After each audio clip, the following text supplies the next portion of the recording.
Existe um comportamento no lobo cinzento que os pesquisadores chamam de cerco. Não é ataque, não é fuga, é o estado intermediário, quando a matilha identificou uma presa, calculou as distâncias, dividiu as posições e agora simplesmente espera, cada lobo no ponto certo, cada saída bloqueada, a presa no centro sem saber exatamente o que está acontecendo, mas sentindo que alguma coisa está errada de um jeito que não consegue nomear. Os lobos podem manter esse cerco por horas, às vezes por dias.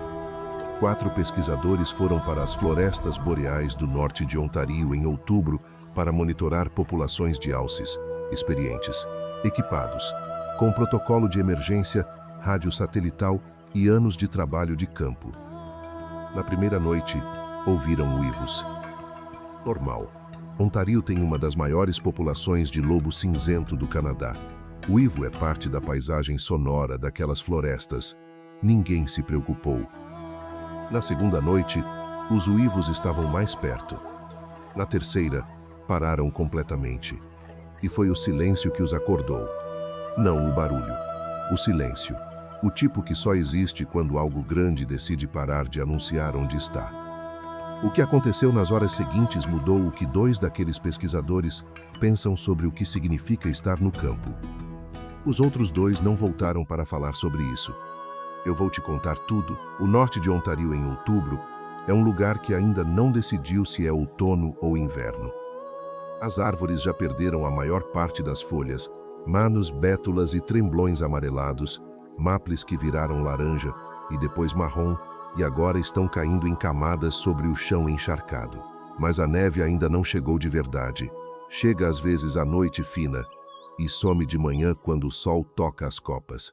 Fica essa coisa intermediária, o barro misturado com folha molhada, o lago com aquela cor cinza-verde que os lagos do escudo canadense têm quando a luz é difusa, o frio que ainda não é frio de verdade, mas já avisa que está chegando.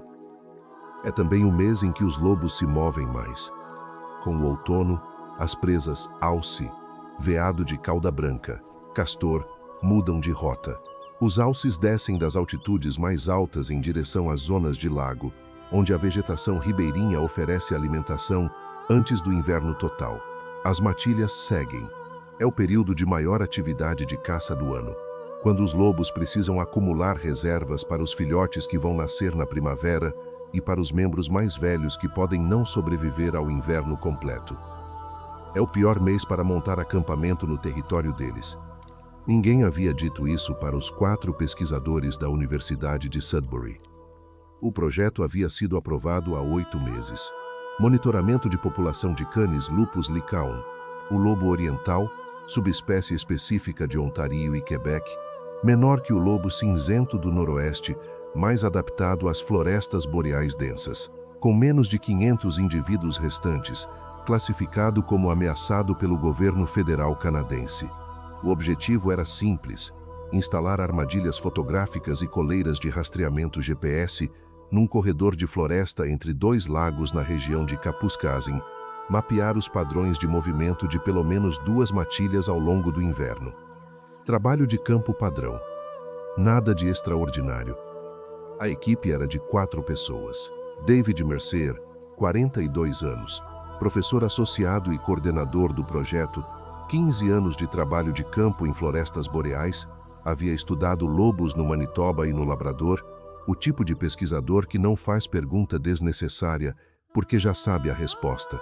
Dana Kowalski, 36, especialista em comportamento de canídeos, havia defendido a tese sobre dinâmica de matilha no Parque Algonquin. Conhecia os lobos de Ontário melhor do que qualquer pessoa da equipe. Thomas Hyde, 28 anos, mestrando. Primeiro trabalho de campo de longo prazo, entusiasmado de um jeito que os mais velhos achavam engraçado e que eles próprios já não conseguiam mais sentir. E Claire Fontaine, 33, técnica de campo, responsável pelo equipamento de rastreamento, silenciosa, eficiente, a pessoa que você quer do seu lado quando as coisas ficam complicadas. Chegaram à área de estudo no dia 8 de outubro. Caminharam 6 quilômetros de trilha a partir do ponto de acesso mais próximo, uma estrada de cascalho florestal que o Ministério de Recursos Naturais de Ontario usava para patrulha e que fechava para veículos civis em novembro. Montaram o acampamento base às margens do lago Mishkigogamang, num ponto elevado que oferecia visibilidade sobre a água e sobre o corredor de floresta a leste. Thomas foi o primeiro a notar os rastros. No segundo dia, enquanto instalavam as armadilhas fotográficas no corredor leste, ele agachou numa área de lama entre dois pinheiros e ficou olhando para um conjunto de pegadas por um tempo longo demais sem dizer nada. David veio ver. As pegadas eram grandes, pata dianteira de uns 10 centímetros de largura, o tipo que pertence a um macho adulto pesado, e eram recentes. O barro ainda úmido nas bordas, a pressão nítida sem deformação de chuva. Menos de 3 horas, David disse. Ana veio ver também. Olhou para as pegadas. Olhou para a floresta à frente. Tem mais de um, ela disse. Apontou para 2 pontos a 15 metros de distância, quase invisíveis na folhagem seca. Mais pegadas, mesma direção, mesma profundidade. Matilha, Thomas disse, com aquele tom de quem está empolgado, porque ainda não entende completamente o que isso significa naquele contexto específico. Ana não disse nada. A armadilha de monitoramento número 7 foi instalada no dia 9 de outubro, às 14h07 da tarde, num corredor de caça que Jana havia identificado pelo padrão de pegadas e pelos arranhões de marcação territorial em 2 pinheiros próximos. Era uma armadilha de laço padded, projetada para capturar o animal pela pata dianteira sem causar dano permanente, para que pudesse ser sedado, coleirado e solto em menos de 20 minutos. Era o protocolo padrão, aprovado pelo Comitê de Ética, testado centenas de vezes em campo. Às 6h14 da manhã do dia seguinte, o receptor de Jana emitiu o sinal que indicava que uma armadilha havia sido acionada. Os 4 foram juntos, como o protocolo determinava. David com a seringa de sedativo já preparada, Jana com o kit de coleiragem, Thomas e Claire como apoio. Caminharam os 400 metros até a armadilha 7 em silêncio, no frio de 6 graus da manhã de Ontario. O que encontraram não era o que esperavam. A armadilha havia capturado um lobo, mas não da forma que deveria. O laço havia fechado sobre a pata traseira esquerda em vez da dianteira, numa posição que permitia ao animal se contorcer de formas que o design não havia previsto. O lobo, um macho jovem, estimado em 2 a 3 anos, pelagem cinza escura com marcações bege no focinho, havia lutado contra o laço por horas. A pata estava ferida.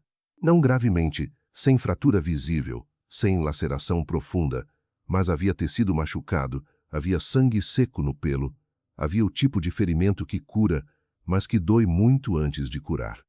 E havia outro problema. A 50 metros dali, numa ravina pouco visível coberta por emaranhado de ramos e neve seca do outono, havia um den. Jana o viu primeiro. Ficou imóvel por um segundo quando percebeu. Depois disse, com aquela voz baixa de quem está dando uma informação ruim da forma mais neutra possível: tem filhotes aqui.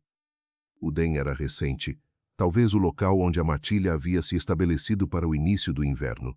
E o lobo na armadilha não era qualquer membro da matilha.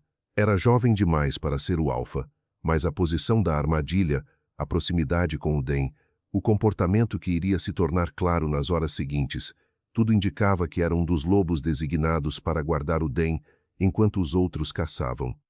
O lobo que eles haviam ferido estava entre os filhotes e o mundo. David sedou o animal. Jana instalou a coleira em silêncio. Thomas coletou as amostras necessárias, sem fazer nenhuma das perguntas que normalmente fazia. Claire ficou de costas para os outros 3, olhando para a floresta ao redor, com a expressão de alguém que está ouvindo alguma coisa que os outros ainda não ouviram. O lobo acordou da sedação em 40 minutos. Levantou. Olhou para os 4 pesquisadores com aqueles olhos amarelos que lobos têm, não a calma da onça, algo diferente, mais aceso, mais imediato. Depois virou e foi em direção ao den com aquela pata traseira que ainda não funcionava direito, mancando levemente, e desapareceu na ravina. Os 4 voltaram para o acampamento sem falar muito. Naquela noite, os uivos começaram. Jana não comeu naquela noite.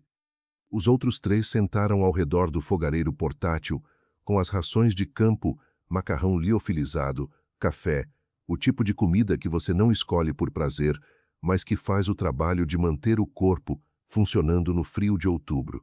Ela ficou de pé na borda do acampamento, olhando para o corredor de floresta a leste, com aquela expressão de quem está fazendo um cálculo que não está fechando.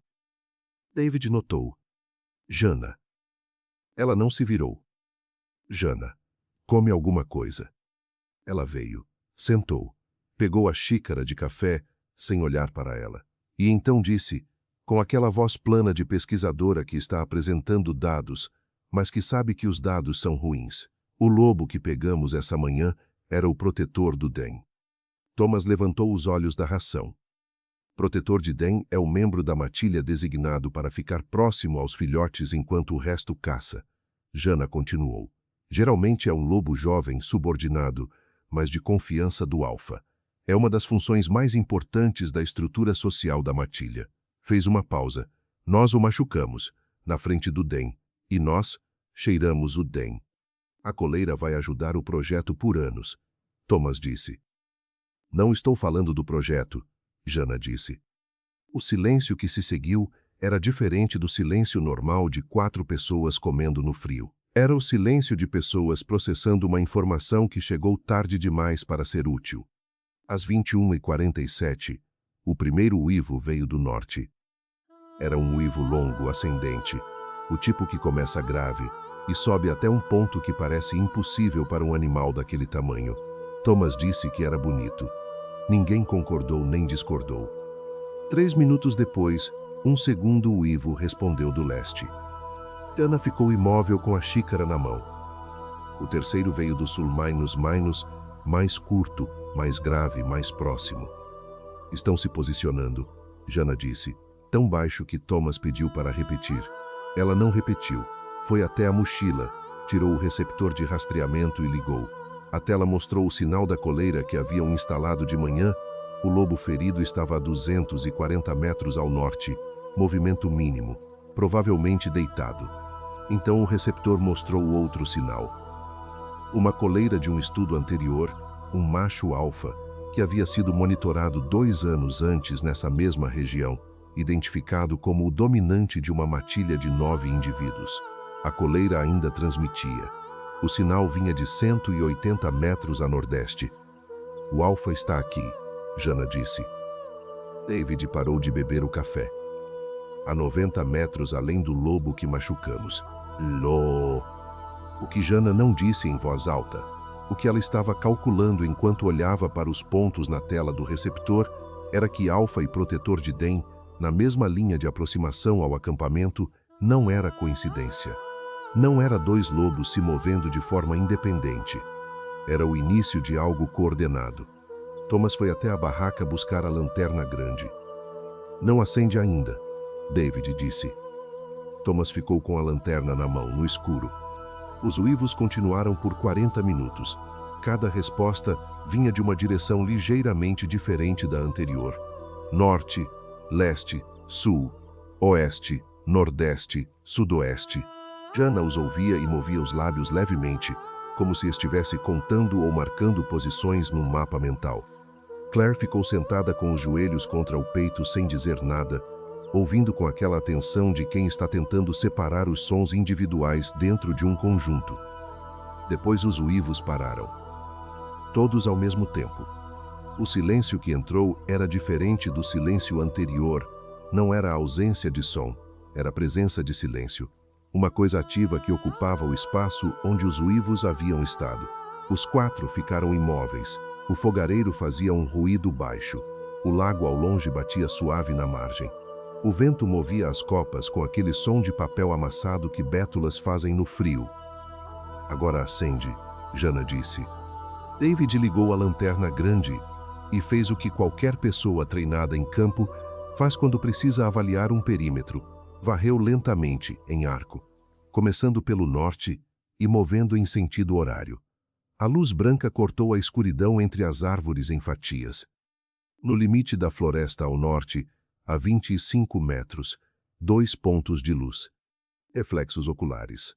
Amarelos brilhantes, com aquela qualidade de refletor que os olhos de predadores noturnos têm, a tapetum lucidum, a camada reflexiva atrás da retina que multiplica a luz disponível. Marcos inconfundíveis. David continuou varrendo para o leste. 2 pares de olhos, separados por uns 8 metros entre si, ambos estáticos. 2 pares, um mais alto que o outro, provavelmente animais em alturas diferentes do terreno. Oeste. 3 pares. David parou de mover a lanterna. Quantos você conta? Jana disse, sem emoção na voz. 9 pares, David disse. Pelo menos. Contei 11, Jana disse. Thomas emitiu um som que não era palavra. Claire colocou a mão na boca. 11 pares de olhos no perímetro, em todos os quadrantes, nas 4 direções ao mesmo tempo. Não havia espaço entre eles que não tivesse sido coberto. Não havia direção para a qual David pudesse apontar a lanterna sem encontrar reflexos amarelos olhando de volta. Não estavam apenas presentes. Estavam posicionados. Eles não vieram ao acampamento, Thomas disse, com aquela voz de quem está tentando encontrar algo positivo nos dados. Ficaram na linha das árvores. Ainda, Claire disse. Era a primeira palavra que ela dizia em 2 horas. Thomas acendeu a fogueira. Não o fogareiro portátil, a fogueira de verdade, com a madeira úmida que haviam coletado durante o dia e que chiava e cuspiu fumaça por um tempo antes de pegar. A lógica era a lógica ancestral que humanos carregam há dezenas de milhares de anos. Fogo afasta predadores. Fogo significa presença, tamanho, imprevisibilidade.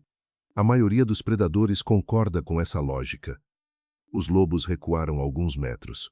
Os reflexos se afastaram para 30, 40 metros da borda do acampamento, mas não desapareceram. Deveria ir agora, Thomas disse. No escuro, mas com a fogueira ainda visível. 6 quilômetros até a estrada. Posso fazer em 2 horas. Se você sair do acampamento agora, Jana disse, você vira presa. A palavra presa ficou no ar, entre os 4 por um momento. Nós somos grandes demais para eles, Thomas disse. Puma adulto é grande demais para lobo cinzento, Jana disse. Matilha de 11 indivíduos mata puma quando decide que vai matar. Tamanho não é proteção contra coordenação. Thomas não respondeu. David disse que seguiriam o protocolo. Manter o acampamento. Fazer barulho periodicamente. Não mostrar medo. Não mostrar fraqueza. Não correr. Revezamento de guarda de 2 horas cada. Rádio satelital ligado em stand-by. Se o comportamento mudasse, se algum lobo avançasse para dentro do perímetro, disparar o sinalizador de emergência e ligar para a linha de resgate do Ministério. Protocolo. Procedimento. Algo para fazer com as mãos enquanto o cérebro processa o que os olhos viram. Claire ficou no primeiro turno de guarda. Sentou na cadeira de campo com a lanterna no colo, olhando para o perímetro que a fogueira iluminava, enquanto os outros 3 entraram nas barracas, sem acreditar que iam dormir. Às 3 horas da manhã, ela acordou David com a mão no ombro, sem dizer nada. Ele saiu da barraca.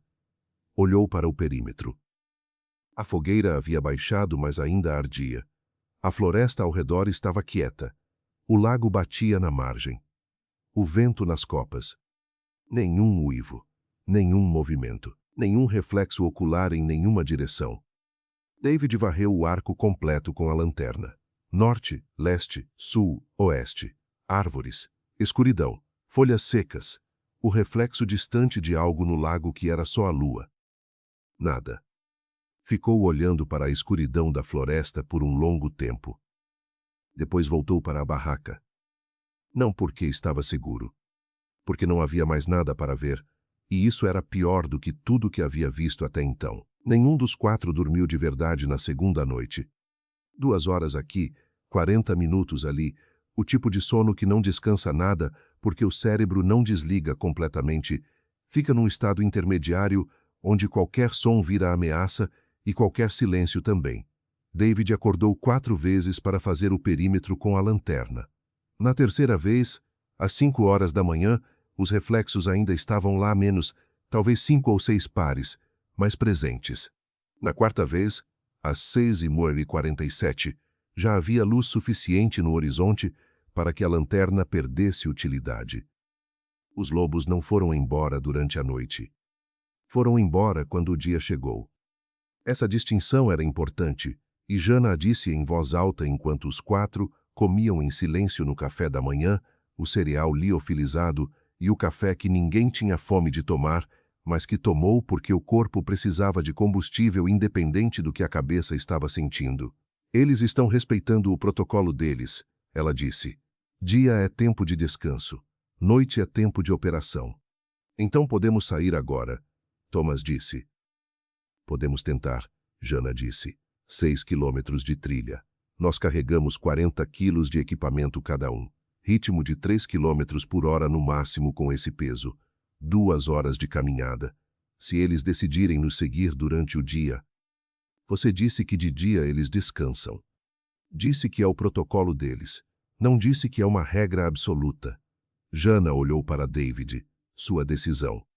David tentou o rádio satelital pela 4ª vez. O sinal continuava fraco. A cobertura de satélite naquela área de Ontario era intermitente, e a densa cobertura das bétulas e pinheiros ao redor do acampamento piorava a recepção. Enviou a mensagem de status de emergência 3 vezes, sem confirmação de recebimento. Ficaram. A segunda noite foi pior que a primeira. Os lobos voltaram mais cedo, mais às 20 horas, antes que a escuridão fechasse completamente.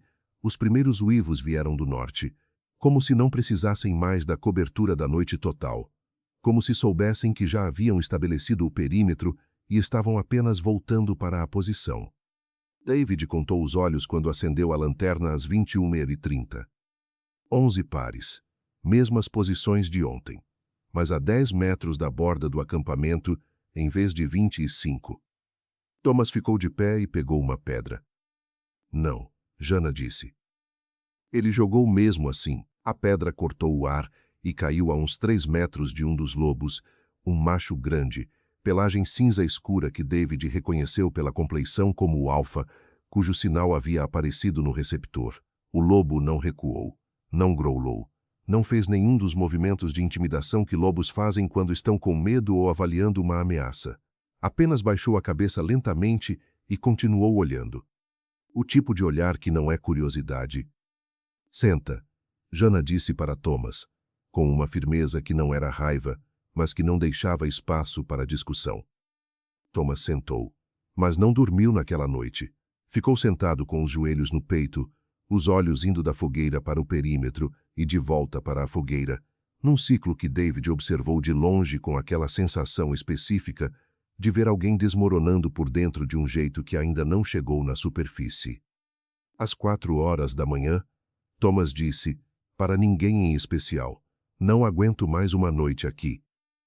Ninguém respondeu. O terceiro dia amanheceu com névoa sobre o lago. Os lobos foram embora com o dia como na noite anterior, manana gradualmente, sem sinal definido de retirada, simplesmente não estavam mais lá quando a luz chegou.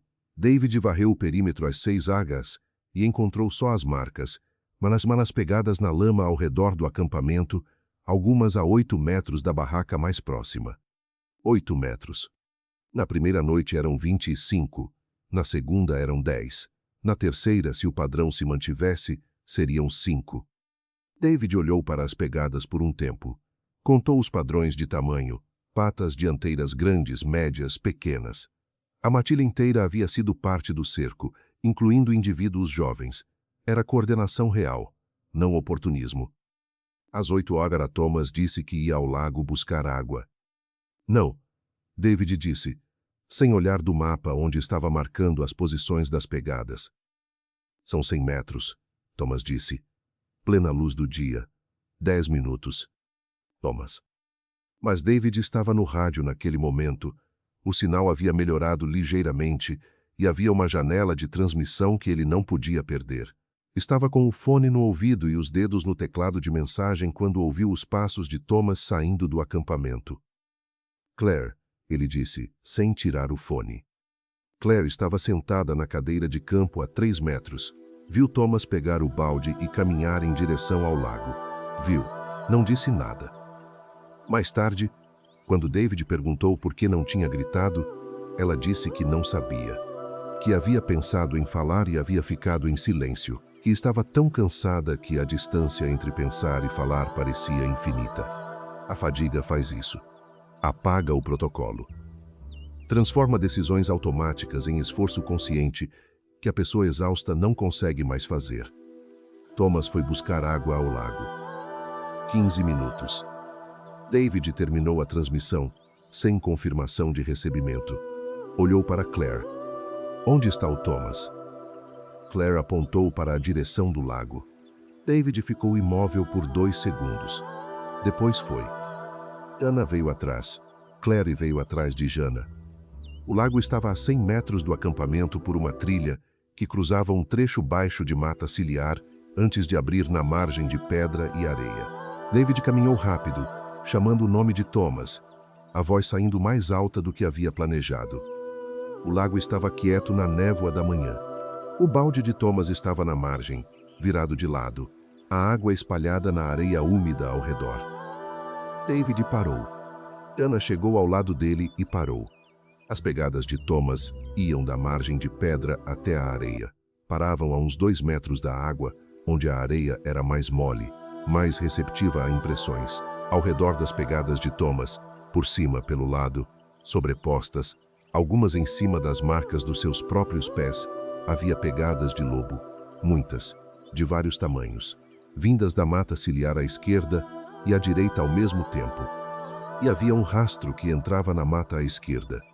Largo, profundo, o tipo de marca que fica quando algo pesado é arrastado. Jana deu um passo em direção à mata. David a pegou pelo braço, firme, sem violência, mas sem espaço para negociação. Não. Jana olhou para ele, olhou para a mata, olhou para o rastro. David. Não. A palavra saiu de um lugar dentro dele que não era raciocínio. Era instinto de sobrevivência com 30 anos de campo de treinamento por cima. Entrar naquela mata atrás do rastro era entregar 2 para salvar 0. A matilha estava na mata. O rastro era recente. Thomas estava além do ponto em que entrar na vegetação fechada significava qualquer coisa que não fosse perder mais um.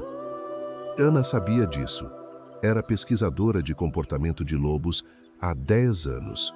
Sabia exatamente o que o rastro significava e exatamente por que David estava certo.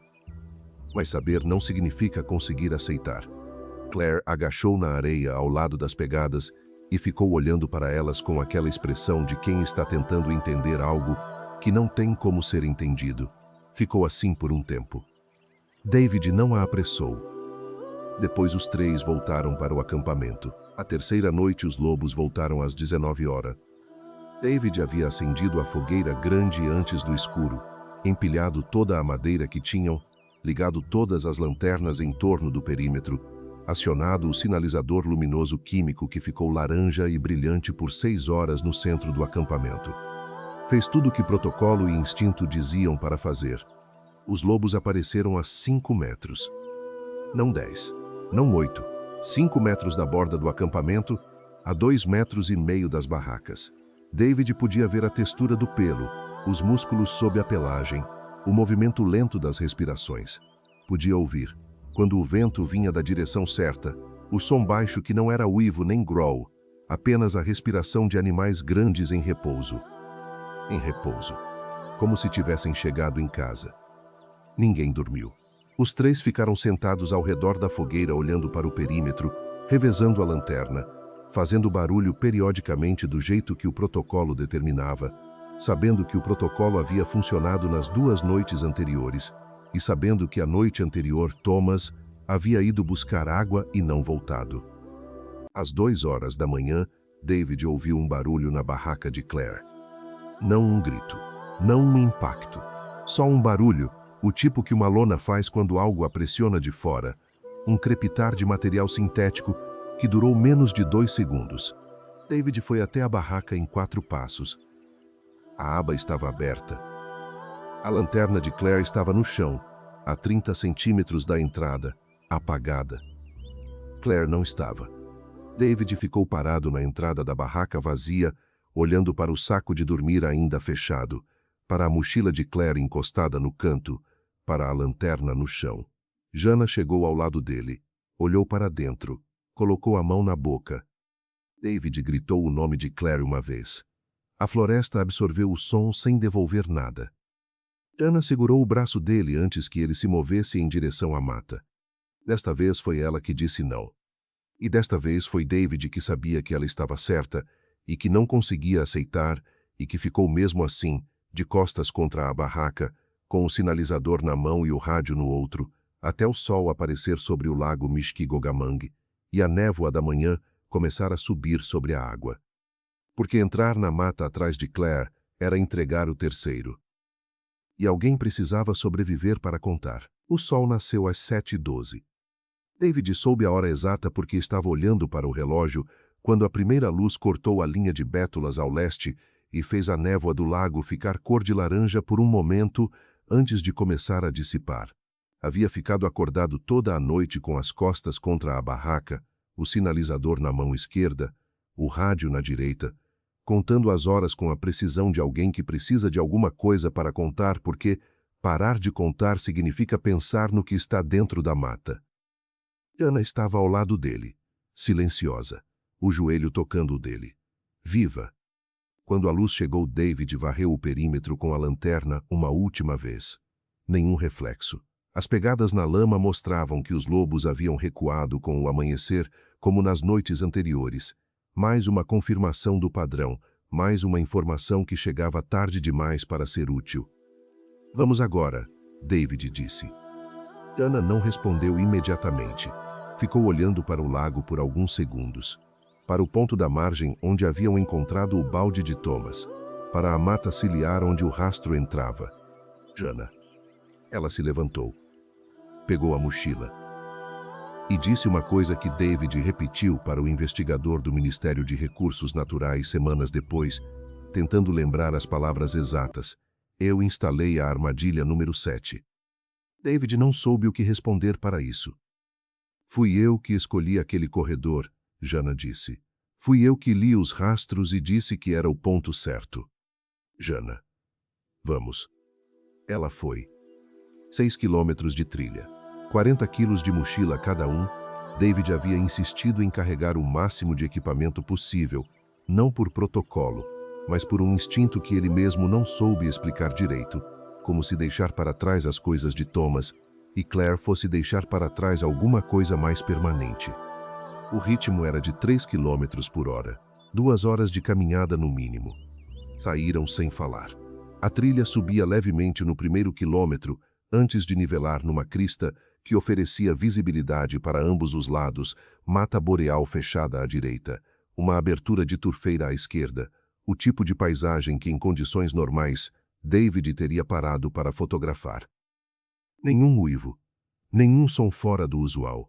O vento, os pássaros que começavam a acordar com o amanhecer, o barulho dos próprios passos na folhagem molhada.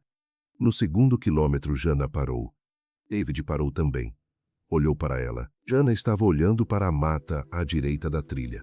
Nada visível, só as árvores, o emaranhado de arbustos, a penumbra entre os troncos. Tem algo lá, ela disse. David olhou. Não viu nada. Vamos, ele disse. Ela foi, mas havia mudado de postura, os ombros mais tensos, o passo mais curto, a cabeça virando para a direita periodicamente como um animal que sente algo no flanco e não consegue parar de verificar. No terceiro quilômetro, exatamente na metade do caminho, no ponto mais distante tanto do acampamento quanto da estrada, Jana parou de novo. Desta vez David viu também. Na mata à direita, a uns 15 metros da trilha, havia movimento. Não o movimento do vento nas folhas. O movimento de algo pesado se deslocando devagar entre os troncos, paralelo à direção deles, na mesma velocidade que estavam caminhando. Um lobo. Um só, visível.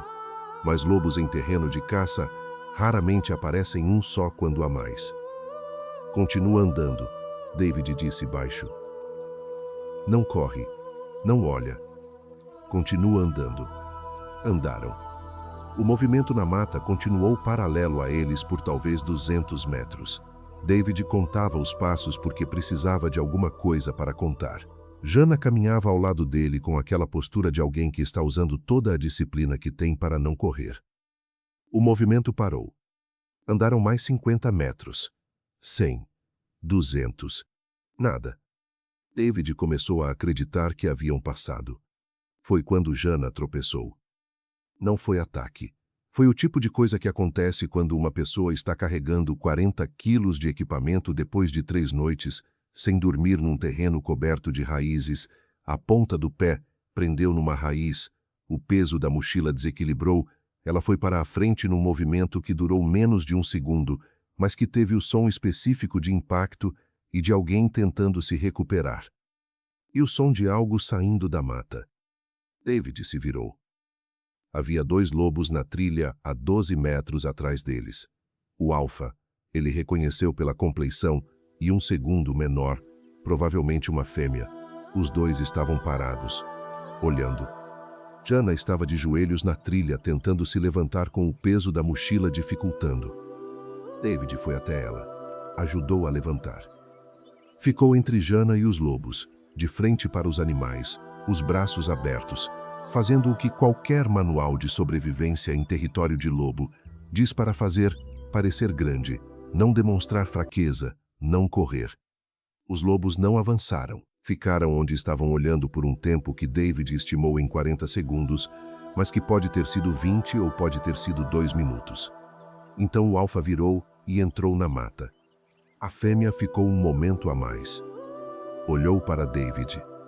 Olhou para Jana. E foi embora também. David ficou de frente para a mata por mais um tempo depois que os 2 lobos sumiram.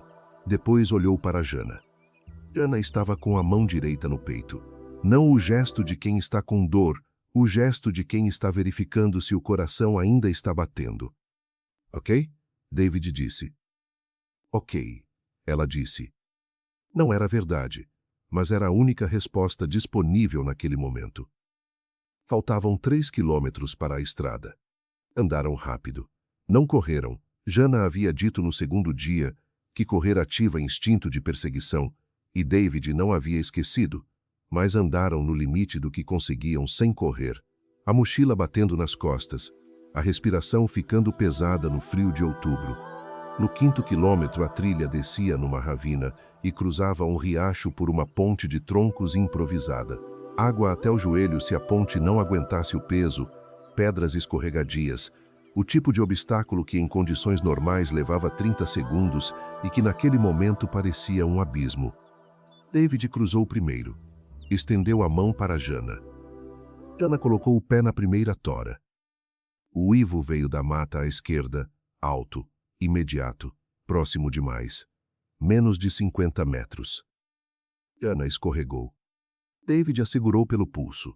Ela ficou suspensa por um segundo com os pés na água gelada, antes de conseguir apoiar no banco de pedras abaixo. David puxou. Ela saiu da água. Os 2 correram. Esqueceram o protocolo. Esqueceram tudo. Correram os últimos 800 metros até a estrada de cascalho com os pulmões queimando no frio e a mochila batendo e o uivo ainda ecoando na mata atrás deles. A estrada apareceu entre as árvores como algo impossível. Cascalho cinza, largura de 2 carros, o mundo humano que havia ficado 6 quilômetros e 3 noites atrás. David parou na beira da estrada. Dobrou os joelhos. Pôs as mãos nos joelhos. Ficou assim por um momento tentando regular a respiração. Depois se virou para Jana. Jana não estava lá. Ficou olhando para a trilha por um tempo sem entender. Chamou o nome dela. A mata ficou quieta. Chamou de novo, mais alto, com aquela voz que sai quando o corpo ainda não processou. Voltou 20 metros pela trilha. Chamou. Nada. Ficou parado na trilha escura por um tempo que não soube calcular. Depois voltou para a estrada. Sentou no cascalho. E ficou esperando que algo mudasse. Nada mudou.